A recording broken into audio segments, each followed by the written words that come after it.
coloquem de pé, por favor, e abram a sua Bíblia no texto do Velho Testamento, no livro de Ruth, capítulo 3, verso 7.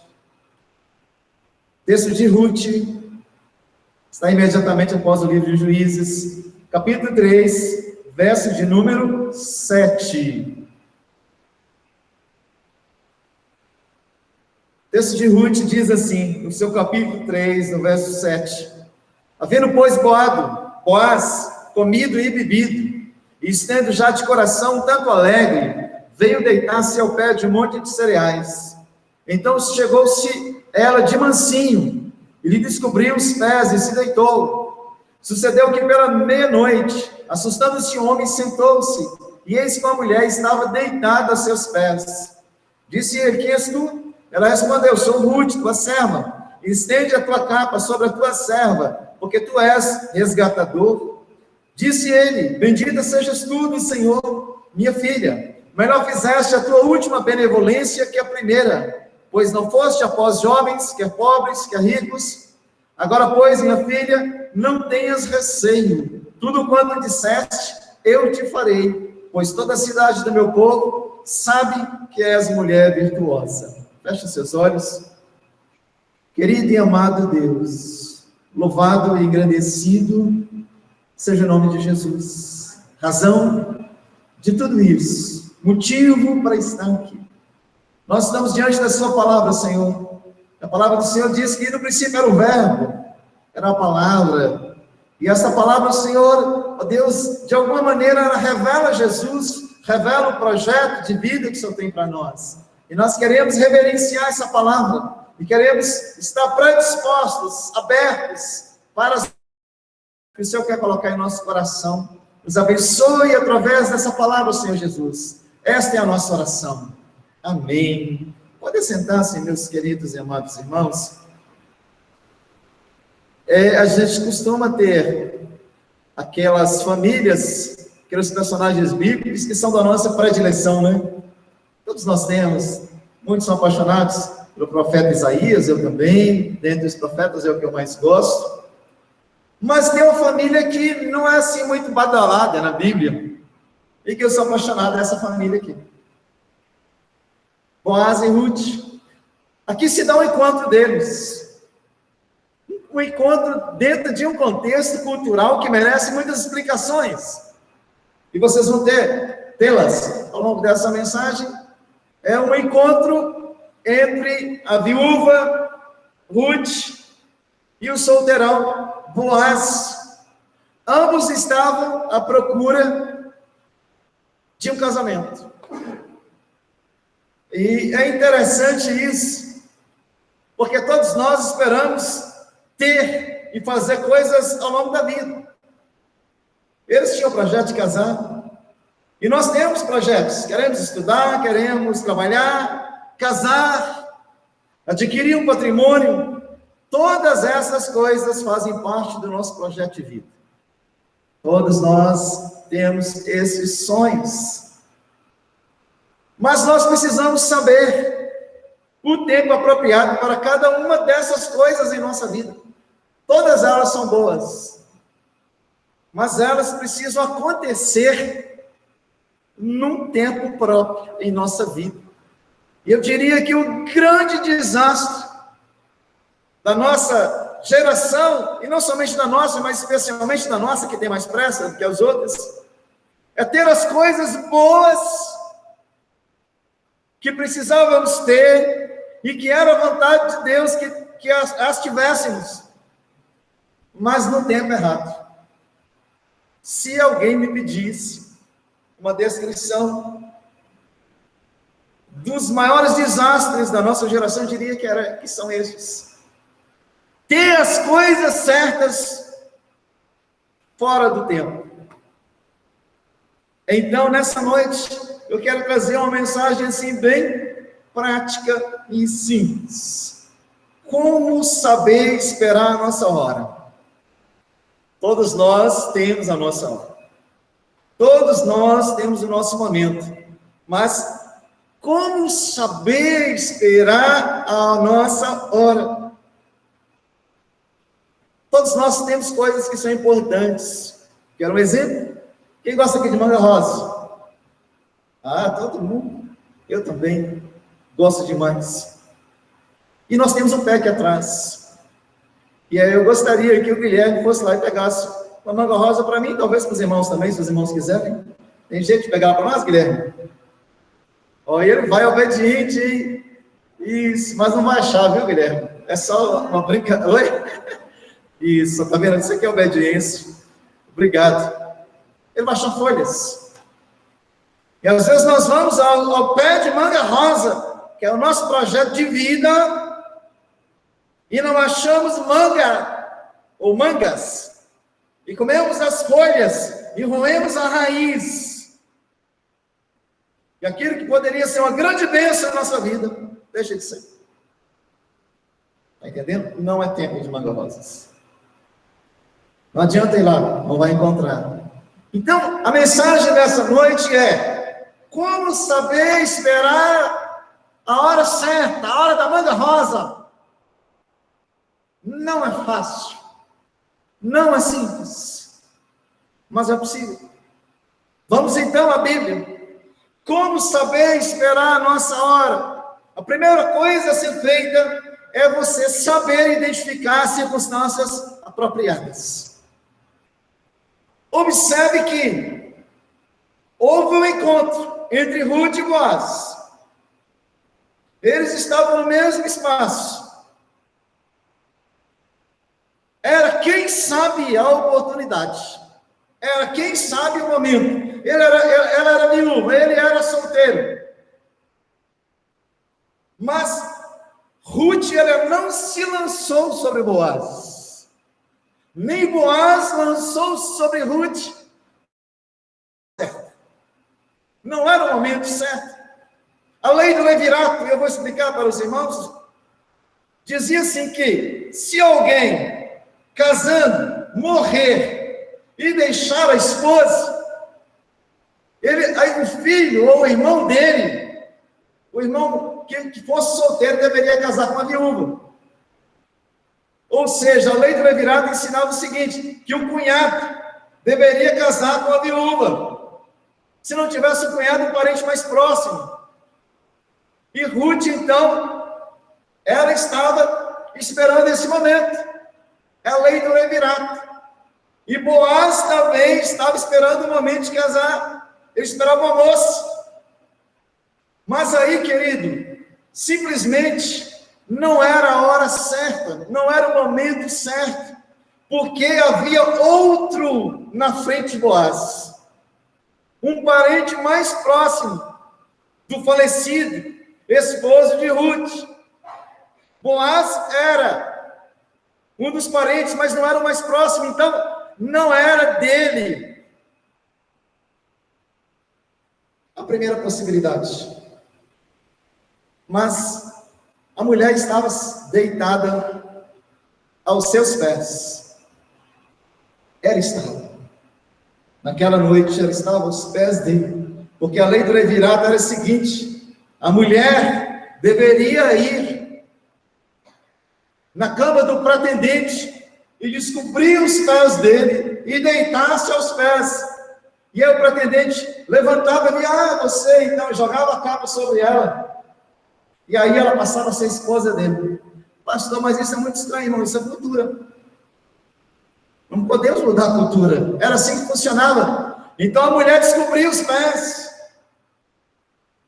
E aí aquele homem levantava e dizia, muito bem, então eu sou o seu resgatador, você vai ser a minha esposa. E Ruth, ela aceitou a orientação da sua sogra. No capítulo 3 de Ruth, eu espero que os irmãos já tenham lido essa história, que facilitará bastante a compreensão. Ruth, capítulo 3, verso 1. Disse-lhe Noemi, sua sogra, minha filha, não hei de buscar para você um lar, para que você seja feliz? Ora, pois, não é Boaz, na companhia de cujas servas estiveste, um dos nossos parentes? Eis que essa noite ele vai limpar a cevada na eira. Banha-te, unge, veste os seus melhores vestidos e desce a eira. Porém, não te dê a conhecer, homem, até que ele tenha acabado de comer e beber. Quando ele repousar, notarás o lugar em que ele se deita, chegarás a ele, descobrirás os pés e deitarás. e ele te dirá o que deves fazer. Respondeu-lhe Ruth: tudo quanto me disseste, eu farei. Olha essa mulher, ela poderia ter tentado seduzir Boaz por outro caminho. Ela já estivera ali na plantação de Boaz, colhendo ali, ela já conhecia o ambiente, ela já tinha informações sobre Boaz, ela podia seduzi-lo, era mais jovem do que ele, mas ela fez o que a sogra orientou, falou: minha filha, você não se deu a conhecer a ele, você chega e deita os seus pés dele, e ele vai levantar e vai dizer para você o que deve ser feito. E quando Boaz, irmãos, acorda, e está com a mulher deitada aos seus pés. Já pensou que cena, que susto que ele levou? Falou: quem é você? Eu sou Ruth, tua serva. E aí ele se dirige a ela, respeitosamente diz assim: olha, que bom que você veio, que bom que você não foi atrás de um rapaz mais novo, atrás dos homens ricos, você veio até este lugar. Faz o seguinte, dorme aí, mas antes de amanhecer o dia, você vai embora, para que as pessoas não falem mal de você. Ou seja, Ruth e Boaz souberam interpretar o momento. Não era um momento de haver um enlace afetivo nem sexual, era um momento de esperar. Talvez um leitor precipitado, talvez um leitor da nossa geração poderia dizer assim: mas aí a oportunidade, dormir na mesma cama, era chance, por que não começar aí? Ela era desimpedida, ele era desimpedido, por que não? Porque não era o tempo de Deus. Não era a hora de Deus para Ruth, não era a hora para Boaz. Ruth não queimou as etapas, indo atrás de um provedor, porque estava em dificuldade econômica, e ela estava. Ela era viúva, e tinha que sustentar a sogra era doente. Então ela foi trabalhar numa fazenda, e coincidentemente era a fazenda do Boaz. E a lei dizia assim: olha, quando você colhe uma plantação, se cair uma espiga no chão, você não pega, você deixa para trás. E aí, os empregados estavam colhendo na fazenda de Boaz, e Ruth atrás dos empregados, e as espigas que caíam, ela colhia, debulhava e levava para sua sogra.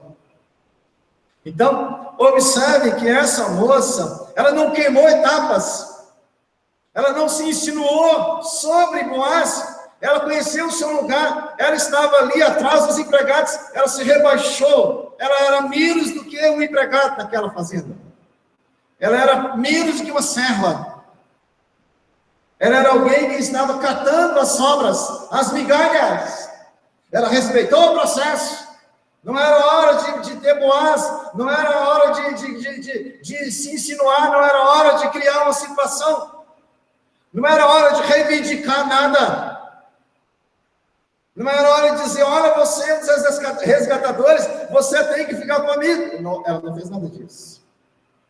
Era uma mulher que não queimou etapas. Apesar da sua pobreza, era muito comum no Velho Testamento, mulheres que não tinham renda, não tinham como sobreviver, se tornarem prostitutas. Ela era uma mulher jovem, certamente bonita, poderia ser uma prostituta, mas ela não fez isso, porque ela sabia esperar o tempo de Deus para a sua vida, e ela já havia perdido muita coisa na vida. Ela já havia deixado a sua nação, que era Moabe, ela já havia perdido o marido,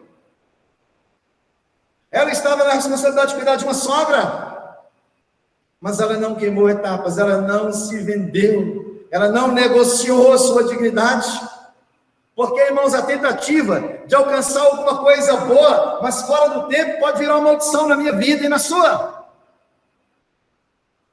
Muitas vezes, e era justo ela querer se casar, era certo, mas não era a hora certa, não era o momento certo, não era a circunstância oportuna.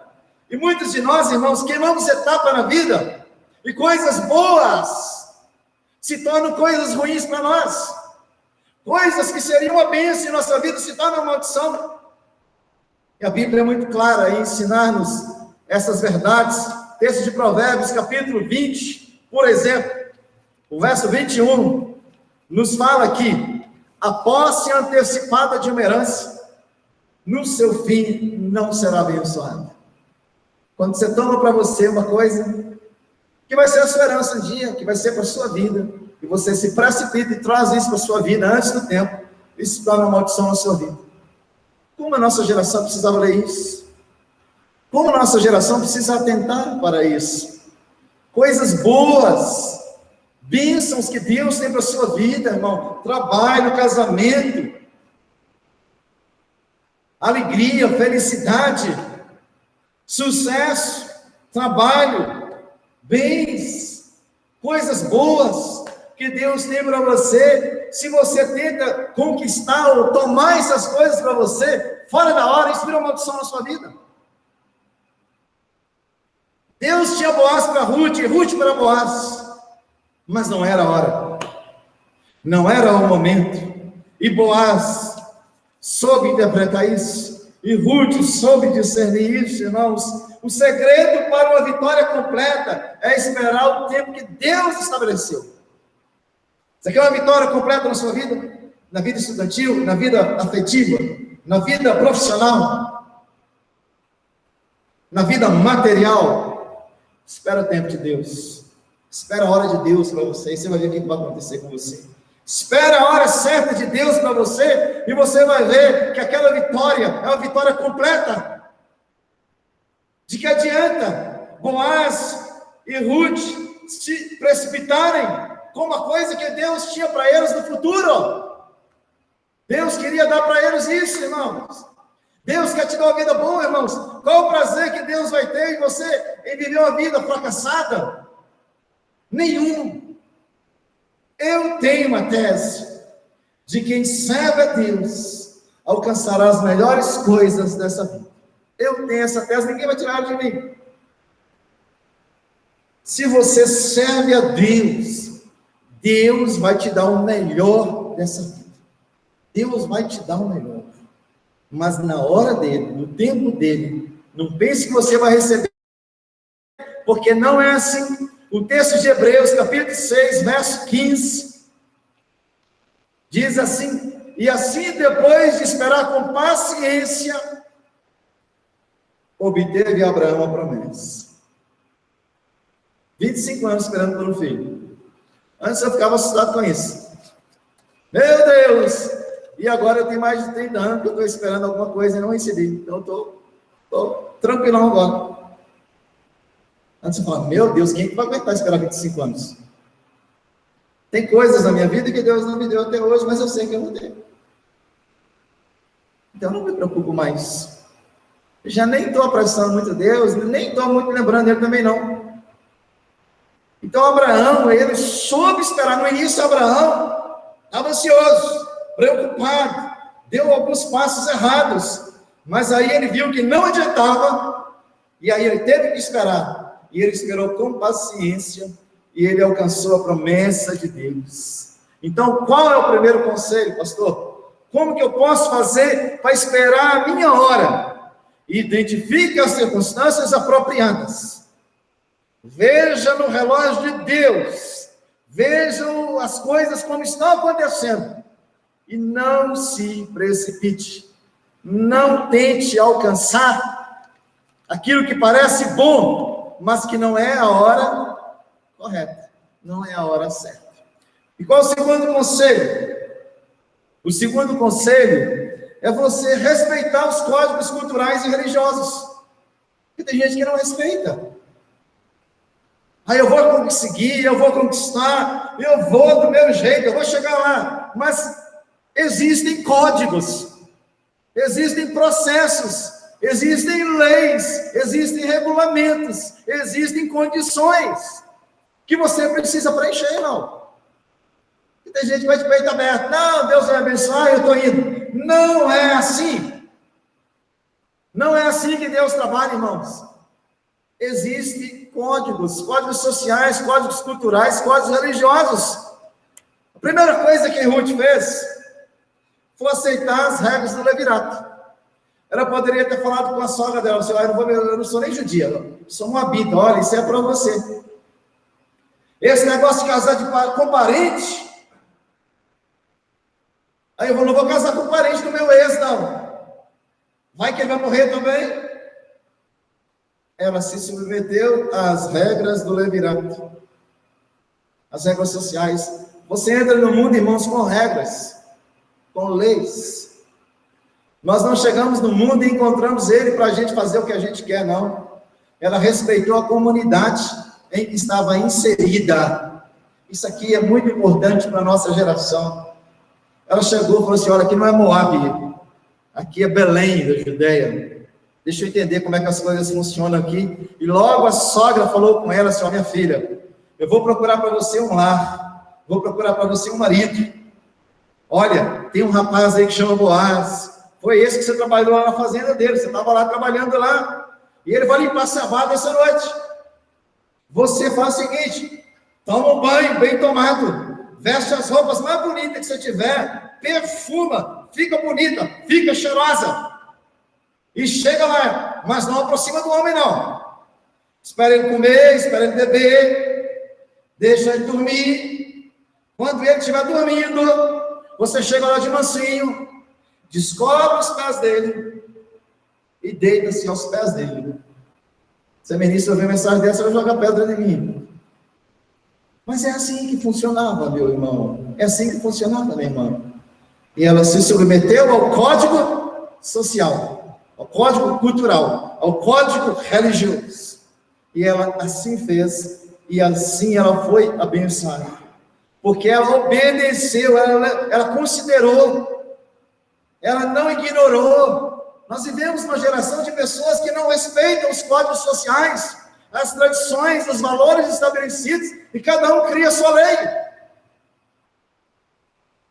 Cada um tem o seu próprio código, o seu jeito de viver. Isso nunca vai dar certo para você. Se você é crente, irmão, olha, prepare-se para fracassar. Se você não respeita a ordem vigente, o jeito de funcionar as coisas, aí você fala, eu sou seguidor de Jesus, Jesus não fazia isso. Pois ele fazia. Vou mostrar para vocês na Bíblia. Não ignore o contexto que Deus te inseriu. Sociedade, seja ela brasileira, seja ela americana, seja ela inglesa, se você está na cidade interior, respeite os costumes daquela comunidade. Respeite o jeito das coisas funcionarem daquela forma. Vou ler o texto, Mateus 17, verso 27. Mateus 17, verso 27. A Bíblia diz, mas para que não nos escandalizemos, vai ao mar, lança o anzol, e o primeiro peixe que fisgar, tira-o, e abrindo-lhe a boca, acharás um estáter. Toma-o e entrega-lhes por mim e por ti. Pedro foi abordado pelos fiscais. E aí falaram que o senhor, você não vai pagar o tributo não, hein? Vocês estão aqui morando na cidade, passeando aqui. E seu mestre aí, sei que vocês falam que é o Cristo aí. Aí Pedro ficou sem resposta. Pedro, Mateus 17, 27. Eu li certo? Li, né? Acho que sim. Mateus 17, verso 27. Ô, seu mestre não paga? E aí Pedro chegou espavorido lá, o senhor, foi questionado ali. Aí Jesus falou assim, mas quem paga o imposto são os filhos da terra ou os estrangeiros? Deveriam ser os estrangeiros. Tudo bem. Mas Jesus falou assim, para não escandalizar, vai lá e paga. Vai lá e pega o peixe, pega o dinheiro, paga por você, paga por mim também. Porque Jesus estava interessado em obedecer os códigos culturais e sociais, e esse código parecia injusto. Era injusto. Não seja um rebelde, irmão. Se existe um código social, um código cultural, obedeça. Se não vai contra a sua fé, se não vai contra a sua dignidade, obedeça. E Jesus obedeceu. Jesus pagou o imposto. Porque Jesus não queria que escandalizasse. Então ele diz, Pedro, vai lá e paga por mim, e paga por você também. Isso quer dizer, irmão, que quando nós queremos uma coisa na vida, nós precisamos respeitar os processos. A gente fala, fiz o vestibular, fiz o Enem, eu fiz o concurso, eu fui lá na empresa, mas eu não fui aceito, porque esse povo está sempre me perseguindo, é o diabo. Que diabo que nada, irmão? É você que não entendeu o processo. Por que que Boaz não pegou a menina? Ele era solteiro e carente. Não chegou a minha hora agora, é minha vez, bota na minha cama. Ele não quis, ele não fez. Porque ele respeitou a lei. Ele respeitou a palavra de Deus. Ele respeitou a dignidade daquela mulher que estava ali. E que estava agindo de boa consciência. Uma mulher honesta. Uma mulher que ouviu a orientação bíblica através da sogra. E seguiu ao pé da letra. Aquela mulher não era uma mulher oferecida. Ela foi lá em obediência ao contexto cultural. É para ir lá? É para descobrir o pé? É para deitar lá? Eu deito. Isso é importante, irmãos, para nós. Boaz, ele tratou com dignidade Ruth. Embora ela fosse uma parte frágil e facilmente dominável. Uma mulher, eu preciso dar cores, uma mulher deitada na sua cama, pobre, viúva, desprotegida, sem um pai para proteger, sem um irmão para proteger. Mas, por isso que eu amo esse homem. E cara decente. Eu admiro ele, porque ele foi honesto, ele foi digno. Ele disse, sim, minha filha, parabéns. Ele não desprezou a atitude dela. Ele acolheu, falou, que bom que você quis. Né? Na verdade, que bom que você gostou de mim. Foi isso que eu falei, outras palavras. Que bom que você não foi atrás aí dos mais jovens. Mas existe alguém que está na minha frente. Isso aqui é ser um homem. Ele fala, teu parente mais chegado, eu não posso passar na frente dele. E Boaz falou, minha filha, eu vou resolver esse negócio. Eu vou dar uma solução para isso já. Você pode confiar em mim. Confia em mim. E aí, ó, vai lá para a casa da sua sogra. Não deixe que ninguém veja que você entrou aqui. Esse homem, irmãos, não queria que aquela menina fosse mal falada. Irmãos, eu dá vontade de sentar aqui e pregar 1 hora, 2 horas sobre um tema desse. Muitos rapazes, eles atribui má fama às meninas e gera motivo para que as meninas sejam mal afamadas e vice-versa. Se a gente tivesse uns 100 Boaz desses numa cidade dessa, igual Bocaiúva, ele diz, não, meu filho, você vai, não deixe que ninguém perceba que você entrou aqui. Porque qual o juízo que as pessoas iam fazer dela? E ela volta e ela assim, mas você não vai para casa vazia, não. Leva para sua sogra aqui, ó, pega aqui um fecho de coisa aqui, ó, de cereais, leva para você. E aí ela chega na casa da sogra, e a sogra pergunta, e aí, como é que foram as coisas? E aí ela falou assim, ó, foi assim, assado e tal, e ele trouxe isso aqui para a senhora e tal. E aí a sogra dela falou assim, olha, você vai ver o que vai dar essas coisas hoje, porque esse homem não vai descansar enquanto ele não resolver esse negócio. E o homem não descansou. Ele foi para a porta da cidade, Boaz chegou lá, chamou as pessoas que estavam ali, senta aqui e tal.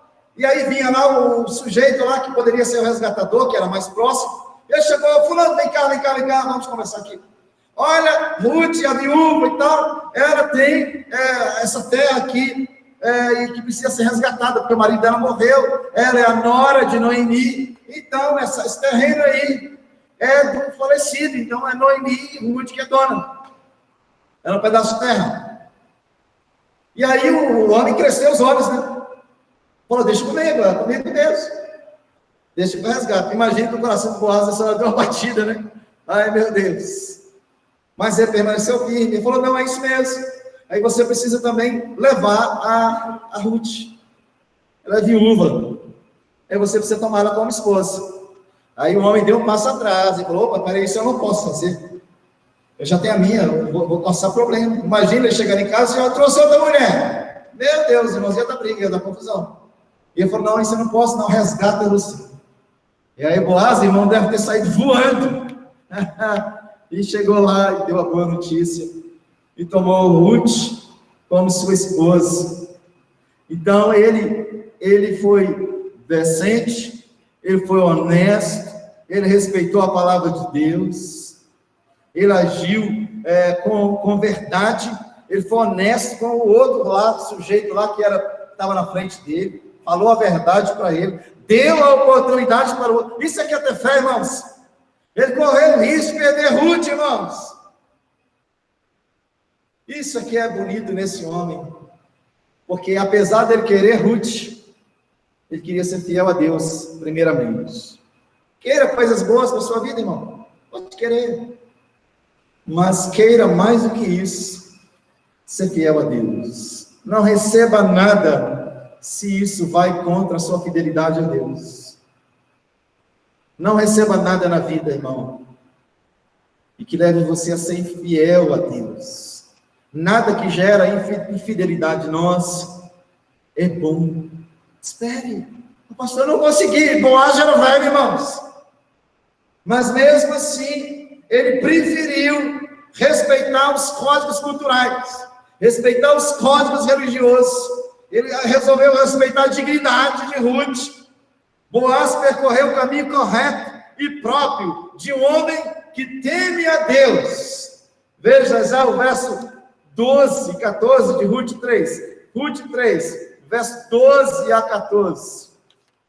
Olha o que ele fala. Eu já havia parafraseado. Ele diz assim: olha, é muito verdade que eu sou um resgatador, mas ainda outro resgatador há mais chegado do que eu. Fica aqui essa noite, e será que pela manhã, se ele quiser te resgatar, bem está, que resgate. Porém, se não lhe apraz resgatar-te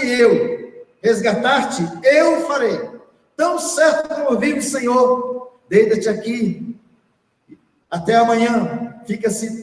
Ficou-se, pois, deitado a seus pés até pela manhã, e levantou-se antes que pudessem conhecer um ao outro, porque ele disse: não se saiba que veio mulher a ira.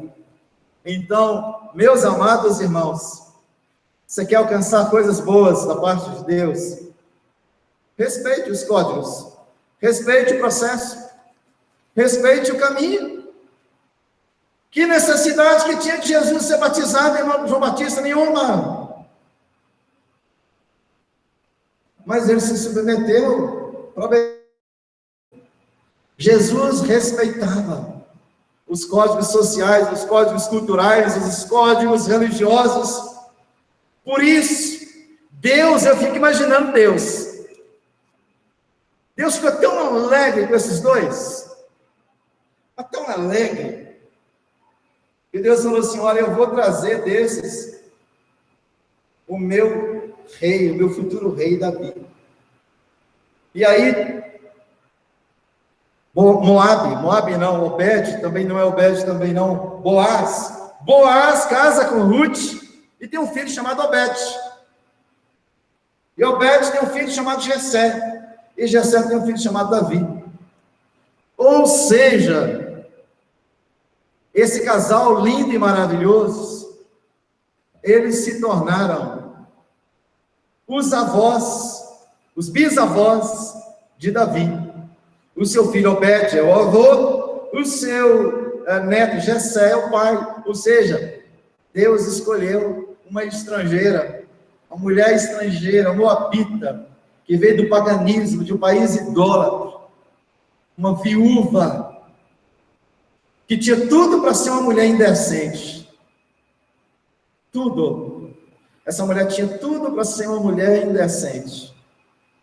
E ela se tornou uma das mulheres mais decentes. Está na genealogia de Jesus. Então, você me perguntou, e eu te respondi nessa noite: como esperar a sua hora? Identifique as circunstâncias apropriadas ao seu redor. Veja se a hora. Pastor, é a hora. Maravilha. Então, respeita os códigos. Respeita as leis. Respeita os procedimentos. Pastor, eu vou casar e na semana anterior eu já vou viajar de lua de mel com minha esposa. Eu falei: que história é essa? Você vai viajar de lua de mel e depois vai casar? Estou desconvidado para fazer o seu casamento. Não conte comigo. Porque você abertamente está quebrando um código. É os meninos que estão aí, as meninas da igreja: mas para que fazer sexo antes do casamento, irmãos? Ah, pastor, muito bom, parece na televisão. Ah, falar abertamente essas coisas. Para quê, irmão? Ah, pastor, mas sexo é tão bom, e é mesmo, e Deus sabe disso. Ele vai te dar uma mulher para você fazer sexo, eu estou falando rasgado aqui hoje. Vai te dar uma mulher para você fazer sexo o resto da vida. Se fosse no código de casar, assim, até você enjoar. Não precisa enjoar, não. Aí o sujeito, a sujeita, completa 12, 13 anos, 14 anos, quer fazer sexo. Para quê, irmãos? Para que isso? Isso vai se tornar uma maldição na sua vida. Espera, irmãos. Pastor, esse discurso do senhor é muito estranho. Eu sei que é, irmão. Mas isso é o certo. Pode ser que ninguém queira obedecer, irmãos, mas eu vou morrer dizendo que isso é o certo. Isso é o certo.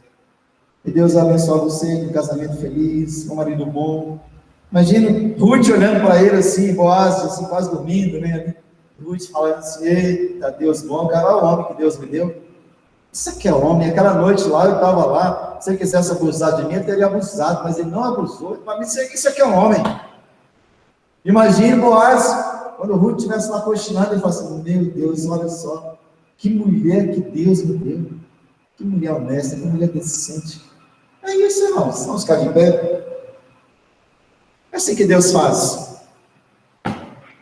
Eu estou gravando, não estou esquecendo. Eita, muito bem. Então eu vou gravar a oração também. Fica de pé, irmãos. Esqueci, irmãos, que eu estou gravando. Senhor, em nome de Jesus, eu quero te agradecer. Porque o Senhor é bom. Eu sei, Senhor, que muitos de nós, muitos já queimaram etapas, já erraram. Mas o Senhor Deus é misericordioso para recomeçar tudo de novo. Nos ajuda, Senhor, a percorrer o caminho agora. Deus, aqueles que estão percorrendo, amém, glória a Deus, continue dando forças. Aqueles que caíram no meio do processo, ajuda eles a levantarem, Senhor. Abraão também errou, Senhor, no início, ele desviou ali, ele teve um Ismael, mas o Senhor não o abandonou. O Senhor ajudou ele a voltar para o caminho, e ele esperou agora com paciência, com muita paciência, e ele obteve a promessa, e ele teve o seu Isaque, ele teve a sua vitória. Que seja assim também, Deus, na vida da minha igreja, na minha vida, na vida da minha família, que nós possamos pegar a vitória na mão e dizer, até aqui o Senhor me ajudou, e o Senhor faça isso na vida de cada um de nós, em nome de Jesus. Amém. Pode sentar, meus irmãos. Agora sim, eu vou fechar aqui e terminar essa gravação.